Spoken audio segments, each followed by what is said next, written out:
So to find out that sort of information, and this sort of goes for we're now onto the information gathering stuff.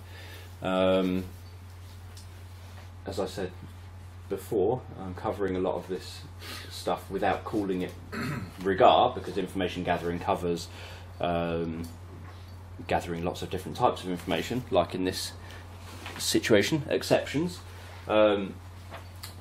You want to ask what, where, when, who and how questions, and try not to ask why too often. Why? Because why questions, as it mentions there, gets an opinion. And sometimes it's useful having an opinion. Say the opinion is the problem. You know, if someone's beliefs are what are causing the problem not to go away, so someone believing, I don't know, that smokers just can't be helped by hypnotists. You know, if someone believes that, you might ask sort of, I'd probably first of all ask, so what leads you to believe that? So I wouldn't ask why, I'd ask what. But if they carried on giving stuff and I thought why might be helpful, I might say, why do you think that? And then they might say something about their opinion, which is what you're after. But opinions aren't fact-based. And if you're doing therapy, you want facts to work with, not opinions and judgments and beliefs. You want, what are the practical things that are going on, and what are the practical things that need to change to practically make a difference.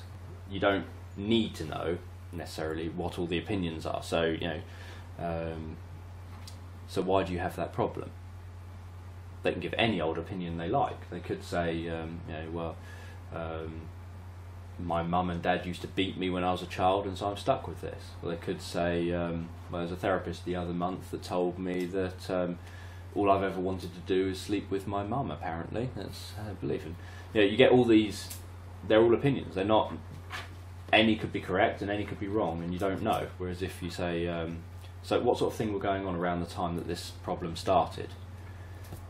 They say, well, started when I was about 3 or 4. I was in this situation and that happened, and the first time I remember it happening was when this happened. And that's stuff you can work with and explore further. It's not just an opinion, it's stuff you can actually factually work with. It doesn't mean you get to like some deep-rooted thing necessarily, but you get to where they first identify this thing taking place or this problem happening. Likewise, if you say, so tell me what happens when this problem happens. You know, so you say you lack, you say you get really nervous in social situations. So what happens when you go into a social situation? What happens? Describe it to me. So you're not asking, so why are you nervous in social situations? So, well, I'm nervous because I was bullied at school, or yeah. Whereas saying what, you know, so what happens when you're in social situations? I clam up. I end up thinking, is everyone judging me? Is everyone thinking negatively of me? Is everyone doing this? Is everyone doing that? Well, that's all stuff we can work with. We can work with, I think everyone's judging me, but we can work on that one. You can work on, I just become all sweaty and nervous and anxious. Well, we can work on that. You can help someone to feel more relaxed when they walk in. And so you can, they're things you can actually work on. Whereas if you just ask why, you probably won't get much you can work on, and therapy will then drag on because you never get something to work on. So people can feel good and think, I've explored my problem, I've got a lot off my chest, I've really enjoyed learning more about myself, because obviously I think that's quite interesting and important. I think, for example, psychoanalysis, I think actually is really interesting to do when you want to learn about yourself, when you want to sit with somebody and explore what led to me being the human being that I am now. You know, what is it about my life and about me as a, you know, who am I? What we don't necessarily reflect enough on who we are. So sometimes if you're the kind of person that likes exploring yourself as a person, that can be one interesting way of doing that. You get to explore it. It's not helpful if they start putting judgments on it and their own opinions on it, oh well, you should behave like this, or you should do that, or that means this, or that means that. But just from an exploratory, non-judgmental sort of, you know, so why did you turn out this way kind of thing, that it can be interesting, but it doesn't lead to treatment. It doesn't lead to factual things that you can definitely pin down as, right, there's the pattern, there's the you know, the missing needs or the overused needs or whatever. It doesn't lead to that. It just leads to someone having a judgment on their past. Like I've done work on things like archetypes, and when I was doing that, I'd never given it any thought until I did that, and then suddenly was aware that my heroes growing up were Superman and Clark Kent, so whichever version you want to call him, the Christopher Reeve one, Michael Knight in Knight Rider, the A-Team, Sam Beckett in Quantum Leap. These were all the sort of people that were my heroes growing up. I didn't have any personal heroes like at home. I didn't have a particularly good upbringing and home life, so I turned to specific characters. The Mountie in Due South as well. I liked his dog more. Yeah, and I suddenly realised, from an archetype point of view, that the person I've become is an amalgamation of all of those people. So Superman, he would go in, dive in, save people, dive out, and become Clark Kent again, carry on with his life as if he's not the hero, as if he's, you know, people would say to him, "Oh, have you seen Superman? Have you seen this? Have you seen that?" And they'd be talking to Clark Kent about Superman, how amazing Superman is, and Clark Kent would just humbly sort of brush it off and not pay attention to it, and just think, you know, it's nice that you were safe. It's just good that you're safe.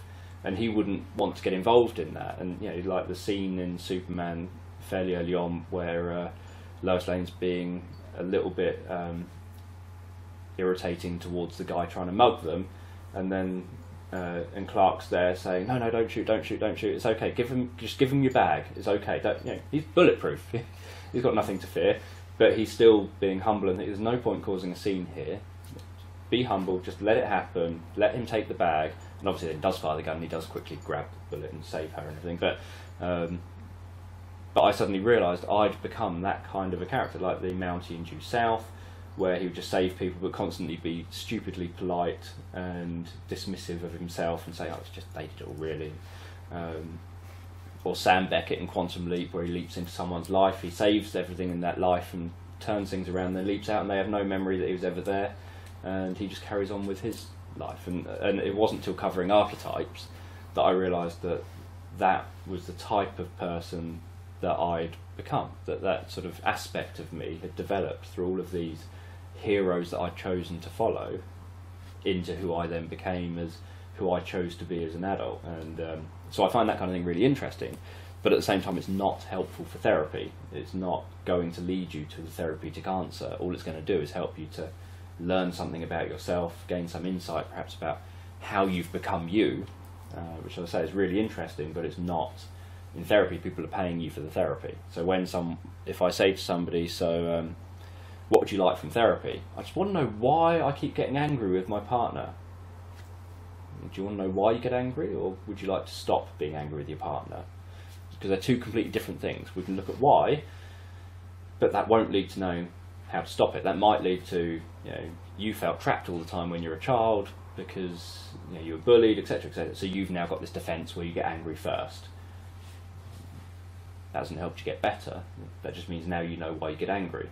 You still get angry, you just now know why. So it's... So then not. I often end up saying, if you'd like, we will do the treatment first, and then if you still want to know why you had the problem, we can come back and you can pay me and we can look at that. And normally people don't want to do that. Once they're better, they're happy. Don't care what the problem was beforehand. But it is about focusing on the, you know, what was going on before, during, after, where was it taking place. You know, it could be, obviously sometimes it's where, well, it could be anywhere. So it could be that smoking, it doesn't matter where it is, as long as it's a place I'm allowed to smoke, then I will smoke. But some things would be the where suddenly they end up realising, oh, it's only ever in whatever situation. Or you know, so where did you find so when you get these migraines, where have you found that it's happened, you know, started? Oh, well, you know, last time it happened I was around my mum's. Oh, okay, so what about time before that? Oh, then I was around my brother's. What about time before that? I was around my sister's. Oh, what about time before that? I was around my mum's again then. And you find out every time it's when they're around a relative's house, suddenly that's aware, that's become important to learn. Whereas if it was, I was around my mum's, I was around my sister's, I was around home, I was out and about, I was doing this, I was doing that, and there's no where connection, it might be that you gather that information, but it's not going to be therapeutically particularly useful. But it could be. So until you ask it, you don't know. When does it happen? It could be it always happens at a certain time of day, or in certain places. Who else is there, is very important. A lot of things, it could be that it's social, or it could be it's linked to the interactions with certain types of people. Obviously there's lots of talk in Erickson's cases of him having problems, or people with problems where the who is a big part of it, like the person whose mother comes around and whose husband's mother comes around causing a lot of problems all the time, and so Erickson suggests that she throws up every day. Whenever the mother walks in, she throws up on the floor and then suddenly apologises and runs out the door. And Erickson instilled that idea that you'll throw up every time you see your mother-in-law, and but you'll get so embarrassed by it you'll run out the door, leaving her to have to clean it up, that the mother-in-law stopped coming round. So sometimes the who can be very important, and the how. So obviously that's the how do you actually do it, and that's one thing you can ask someone. You can say, sounds like your problem's a lot of hard work. How do you do it? How do you actually do your problem? How do you know that you need to be anxious at that time? How do you make sure you prepare in advance? Best remember, I've got to be anxious when I see that person. So you try and make it a little bit humorous and get them to describe to you the how of actually doing the problem, and then you say, okay, I want to know because I want to try and do it myself. I want to see if I can take it on. You can do that. Stephen Brooks talks about the case over in Brighton. I think it's Stephen Brooks, where he went to a restaurant with the person and said, so tell me, how do you do you say you get anxious when waiters and waitresses come over. You get anxious because you think you're going to make a mess or something, and then you're going to have to, if you make a mess, you have to call them over, and if you have to call them over, then suddenly it's going to be really embarrassing because they've got this mess to clean up. And so how do you do it? And so the person tried to say, well, I get really anxious, so when I pick something up, I can't stop shaking. So Stephen Brooks picked up the cup and said, what, like that? I said, no, it's worse than that. So he then went, what, like that? And he shook his drink everywhere, and then the person, yes, like that. So then obviously called the waitress over and said, clean it up. So, okay, now it's your turn. And, well, my turn what? I just spilled mine, it's now your turn, you do the same. So then the person picked up the drink and went, no, you said you have to shake it a lot. I can't get that poor woman over again, you've just made a mess. And he couldn't shake his hand. And so where's the problem? You know, the problem is that you can't stop shaking because you're so nervous, and now you can't start shaking. So it was, learn the how, ask someone to tell you how to do their problem, and then one thing you can then try and recreate it yourself and think, okay, if I were doing that, what would happen? Another thing is you can start throwing in extra stages. So if you say, for example, smoking is a good one. There's a technique in smoking called scrambling, where you get the stages of the smoking. So you say, talk me through how you smoke. So from the point of view of just before you get a craving, all the way through to when you've had the cigarette and the moment's passed and you carry on with your life. So they tell you these stages, and you get sort of maybe 10 or 12 distinct stages, like I start getting the craving. Oh, where do you feel it? I feel it in my stomach or whatever, and it rises, whatever they say. Okay, so then what happens? Well, that then makes me go and say they roll it. That makes me go and then get the tobacco and go and get the papers and then roll it. And they go through all this, so that's 2 separate stages, and then you go through all these stages and then you say, what would you like there instead? And then they tell you what they'd like instead. So, in that situation that causes the craving, I'd prefer to have this feeling, because then I wouldn't smoke. So then you go through those, and then what you do is you write it down, and you then say, okay, so what I want you to do is just open your eyes, and when I say open your eyes, close your eyes when I say close your eyes. And so I want you to close your eyes and imagine the first stage. So you then read, get a craving. Just imagine that, get that craving. Then open your eyes, then close your eyes and say the third stage. Then open your eyes, close your eyes, and then do the 6th stage. Then open your eyes, close your eyes, do the 2nd stage. So you scramble what they've told you. So you've got the how, and you scramble it, and you keep doing it over and over again. So it's really, they've now mentally rehearsed, doing it in lots of different ways, as well as the way they've rehearsed for most of their life or whatever.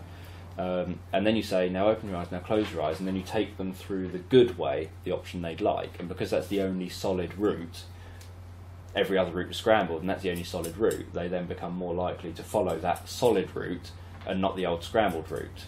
So it's, which again you couldn't do if you didn't get the how. If you just tried to work on it in another way, you might miss something. So it's quite a good technique to use with the how.